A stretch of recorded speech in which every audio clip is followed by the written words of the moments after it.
of the other things I say, is the fact that yes, I respect you of my heart. You have gone to school, you've earned your degrees or whatever.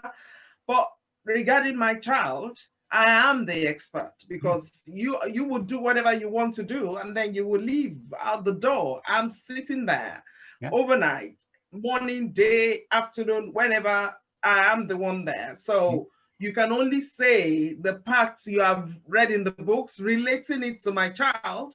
I will tell you about my child. And so, I mean, I attend most meetings that way. And I think maybe that's why, it comes from. And parents are always, I mean, that way you say, parents are the experts when it comes to their children. And, but indeed, that's why I want to have a feel for how fathers feel, you dads feel with all those, and we have how much we have all those meetings and things, because and how much. And again, I will come to Gisela in terms of, let me bring a little bit of culture in here now. And how do you deal with, because I know from the African culture, the father is expected to be the know all, do all, and be all in terms of decision making and things like that. So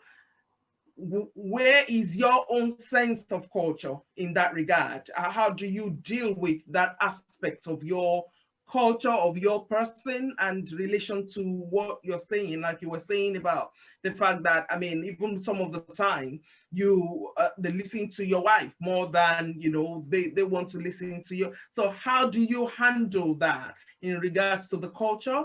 And I'll bring it down again to something else when Mark has also said, in that. So if you hold your thoughts on that as well, Mark. Yes, please. Yeah, just well, I think it's a personal thing, really, because for me, it's all been,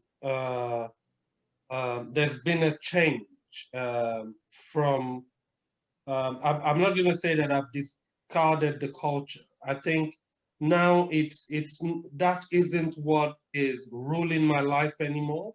That isn't what is dictating what I do. There is another culture that we get into when we identify with Christ and when we are called Christian. And that culture, like Mark has said earlier, is a culture where the most powerful being that can be can come in form of a man and can clean somebody else's feet. So to be honest with you, I think so that I don't go too much into the Bible, I think it's that way of life that has conditioned me now to a point where, as long as what needs to be done is done, I really don't mind by whom or who is taking the lead role or whatever. It really doesn't bother me. But what needs to be done needs to be done. That's the important thing for me. How it gets done, who says it, who's suggesting is it, who takes the glory for it, blah, blah, blah. I really can't be phased. But it needs to be done. So it's really been helpful. I really, really cannot say how much being a Christian has helped me in this journey. I really, really, really cannot say how much. I mean, I think of if I hadn't been a Christian, and it would have been a disaster. That's the honest truth, because there's so many things I wouldn't have been able to handle. But I know when I say this, I'm always careful because I recognize the fact that some people listening may not be Christians. Some people listening may not have an understanding of what I'm saying. And but the truth of the matter is, when you know that the life you live is no longer yours, when you recognize the fact that you are carrying another person's identity, you are not your own anymore. It becomes culture and everything around it really it's way down the line. It's not something that dictates or guides you or moves you in any direction, so to speak. So I've been able to deal with that part, and I've been able to put it in such a way now that it really doesn't. I mean, even when I'm with friends and other people who are talking to me from back in Africa, and they're like, "How are you doing this? How can you allow this? How can this happen? How can that happen?" I just smile. It doesn't. It's nothing to me anymore, because those things don't affect me anymore like they would have in the past. Because whatever you do to me now, you do to Christ. Whatever you say to me, whatever words you speak to me, as far as I'm concerned, He's the one. If He can take it, then why can't I? You know. So that's the way it is. Wow. Wow, that's phenomenal. Thank you so much for that. Yes. So, Mark, does culture have any input into what you do or what you do you're not able to do regarding James at all?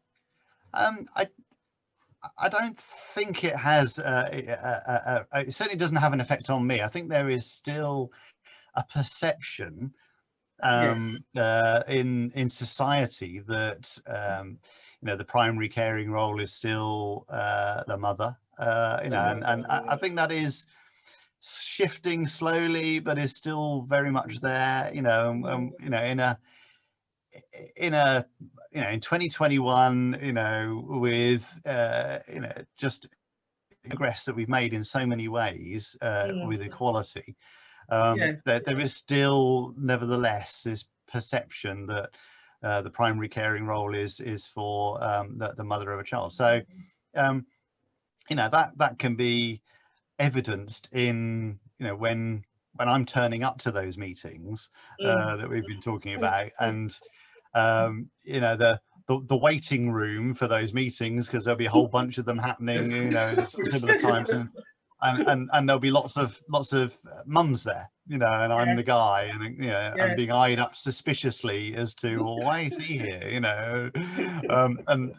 so there is a little bit of that, but yeah, I mean, I ignore that, really, and just crack on with what needs to be done, and it doesn't bother me at all. It really doesn't bother me at all. And I think, well, okay, if me being here, if me being the one that's at the meetings and dealing with these things helps in some small way to shift that perception, and actually model something, with all my flaws and failings and getting things wrong nevertheless, that actually guys can be involved and do stuff too, then great, and so yeah, I wish the culture was different, many ways, but it is what it is right now, and all we can do is just do our bit and prayerfully do our bit to try and shift that and change that. I think it's quite interesting you saying that, because I mean, I would want to say, yes, I know so much about the African culture in regards to this, but to see that even, with where we are, there's still a little bit of that perception, and that that identity, that societal expectation that it should be more of the female. That, I mean, to be honest, I think that's quite that's similar, because in African culture as well, it's the children are for the mothers, and especially if you have anyone with disability or much more for the mother, I mean, you hardly would find, and yes, I mean, it will be tough. I would not say you will hardly find. I will say it will be tough, and most men would probably want to do some things from the background, like, give you money wherever you want to go, where I could, get you the driver, get you, financially support, but being there physically, and taking the lead, or even in the house, giving the kind of support that, AJ is talking about, and that you are also, alluding to. It's quite it's not common. And if anything at all, I need to let you both know. And that's one of the things that, you know, I've looked at as well in trying to bring this out here in the open, to say that you guys are role model, and I dove my heart to you too, because yes, you're saying all these things, and you know, I will imagine that some people would actually listen to this and think, I don't think that's really real, you know. And maybe when I have, you know, want to, from what you're saying, it's so important for us to get this out there, so that we can see maybe other men could actually be encouraged and shift. If you could shift, you know, this perception a little bit, and let it move a little bit, it could really be helpful to so many homes out there. And that is one of the reasons why we're doing this. So thank you so much, you know, for bearing all this out, and I really appreciate this, and I do believe and trust that this will be helpful to some other people as well, male species. I really hope so too. Really hope so too. And I think it does need some shifting.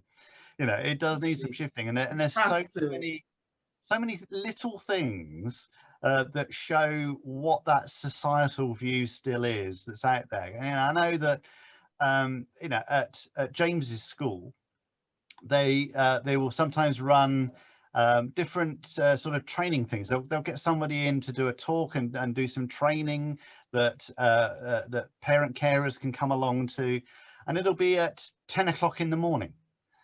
You know, and you know, the perception, the view is that, well, yeah, you know, there's going to be the mom is home.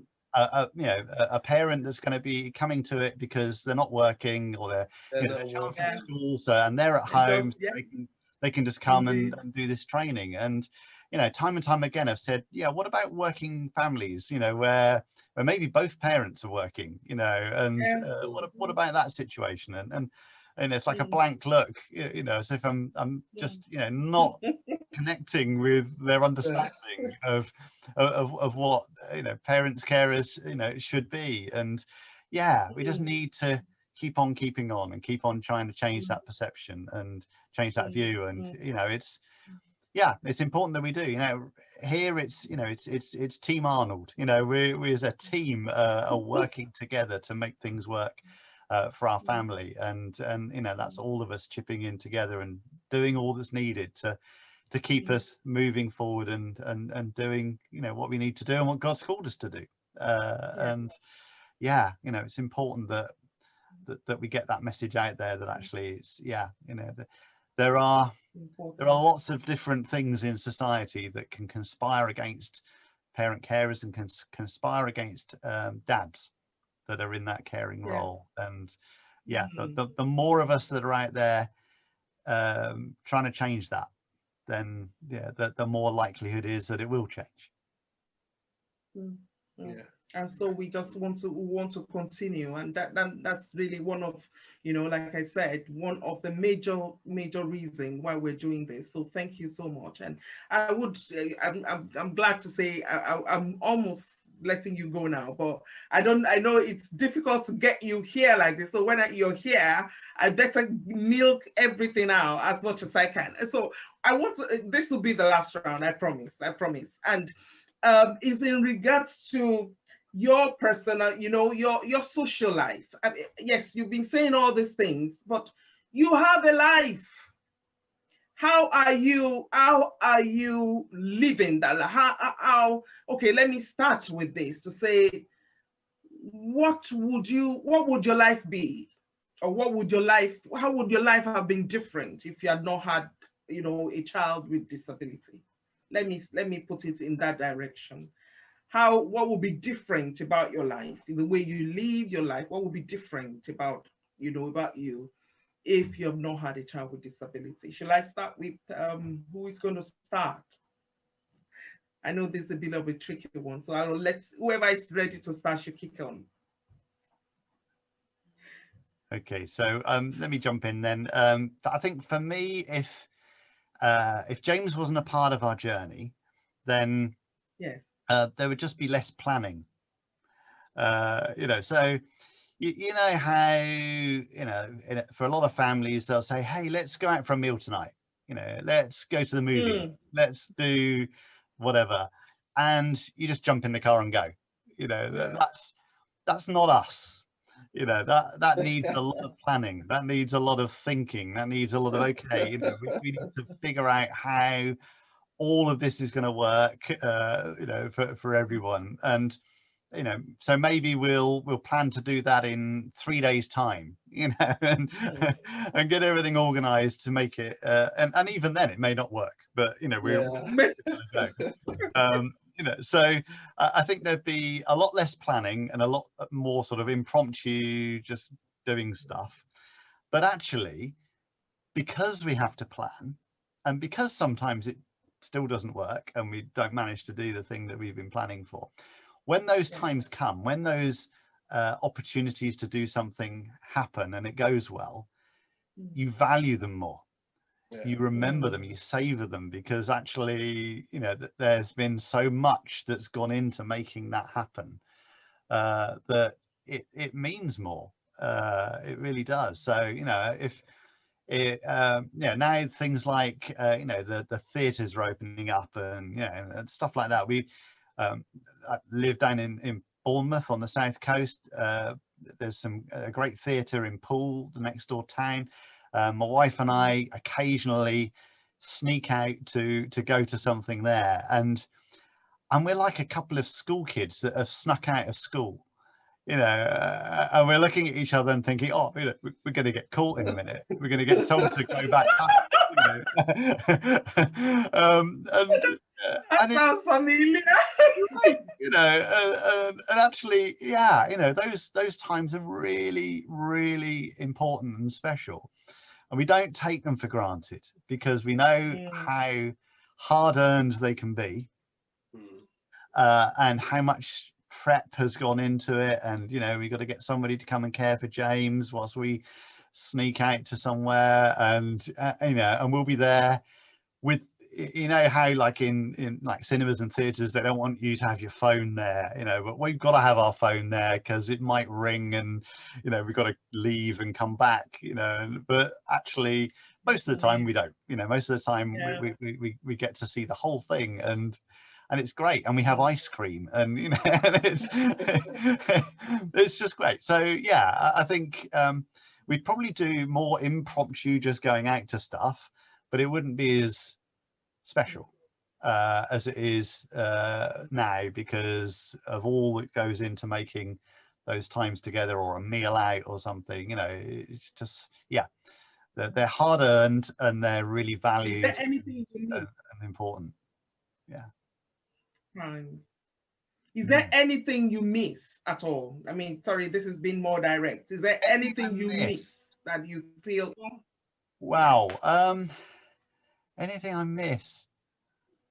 I'm not sure there is, really. I'm not sure there is.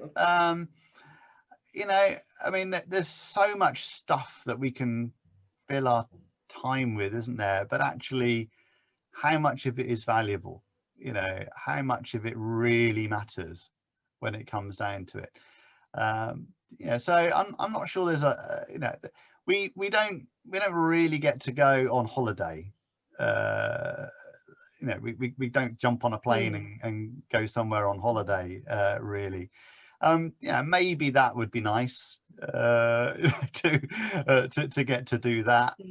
But yeah, you know, that aside, I'm not sure there's a lot that we miss. You know, I think probably one thing that I would look back on the last 19 years of James's life, and Phoebe's 2.5 years older, and maybe one thing that I would do differently if we had that time.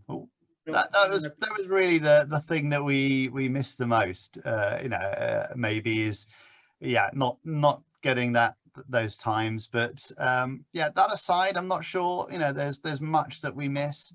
I think what I was, if I had my time again, you know, the last sort of 18, 19 years of James's life, and with Phoebe being a couple of years older, I think I would have looked for more opportunities to do stuff and invest time in Phoebe, because so often all our energy can be on our child with additional needs, all the focus can be on them, and our other children, you know, we love them just as much, but maybe they don't get so much of our and maybe that's something that, yeah, you know, I would have liked to have done differently maybe if I had my time again. But yeah, missing things, maybe jumping on a plane and going on holiday somewhere nice. We don't get to do that, but everything else we manage. It just takes a lot more prep and planning.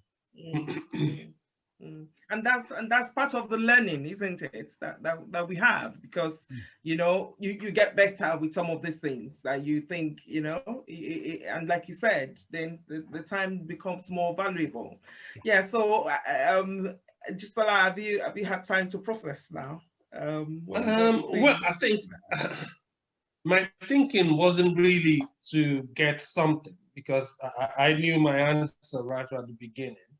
The honest truth is, I don't think I would miss anything, or I've missed anything, in the sense that it's, honestly, I don't think so. I think it's the individual. It's what you it's what you feel. I mean, when I'm home, when I'm with the family, sometimes I tell most of my colleagues, even at work, that I'm doing something I can do for free. The job I do, I enjoy it.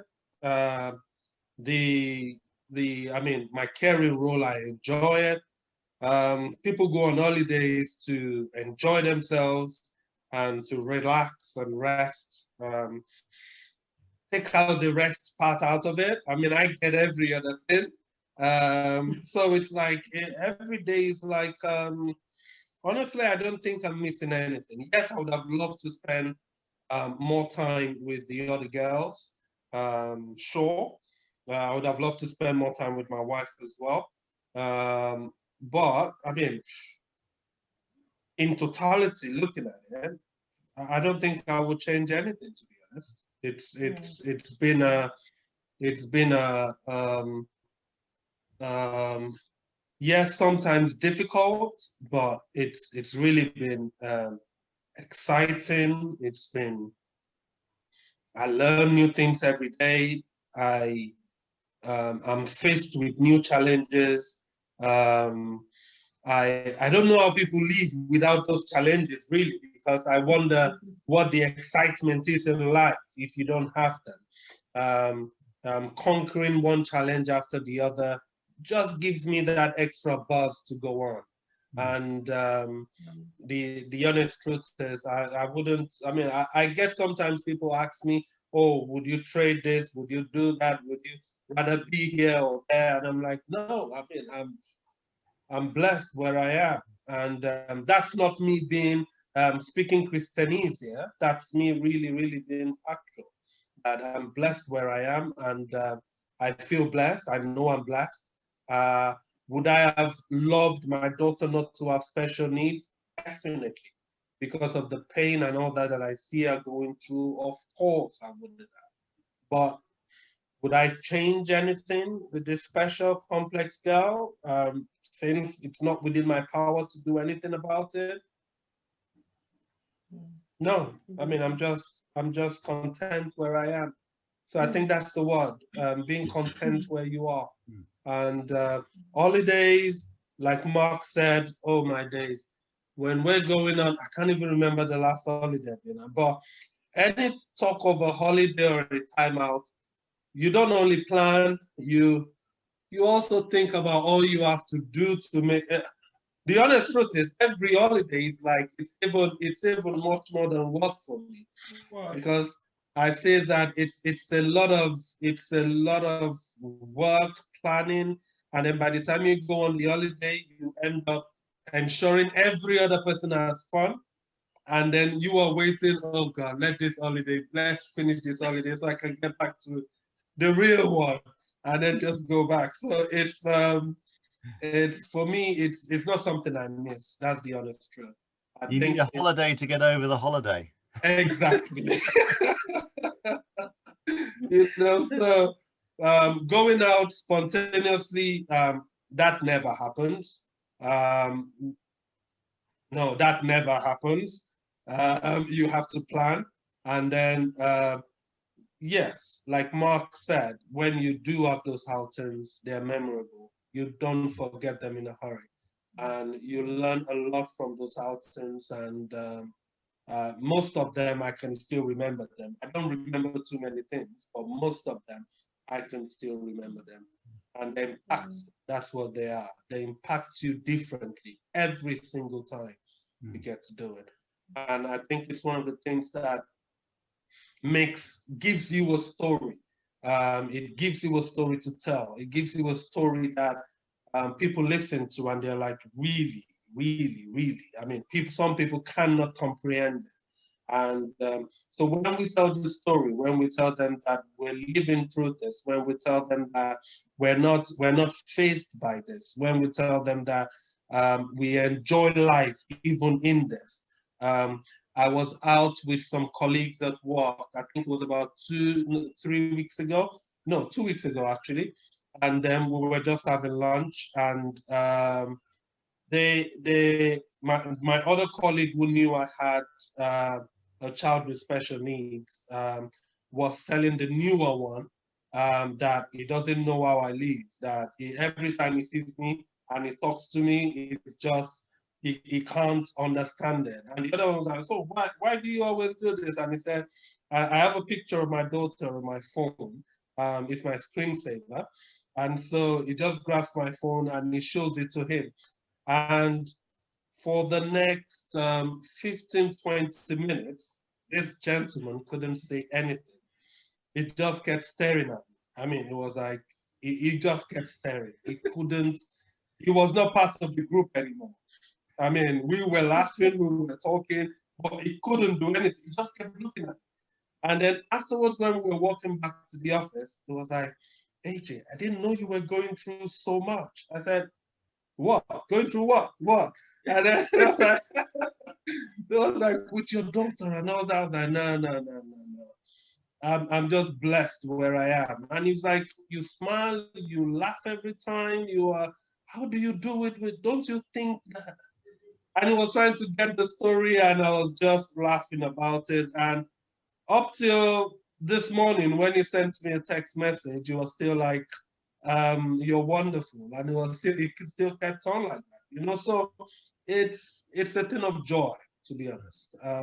It's nothing to be sad about. It's a thing of joy to have a child with special, I mean, you call them special because they are really special. And that's the word. They are really special. And we are blessed to have them.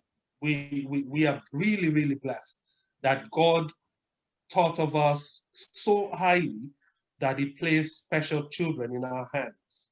It's a blessing. It's nothing less than that. Amen. Wow. I don't know where to go again now with all my questions, but I mean, those are just so deep, you know, the way you put all of them.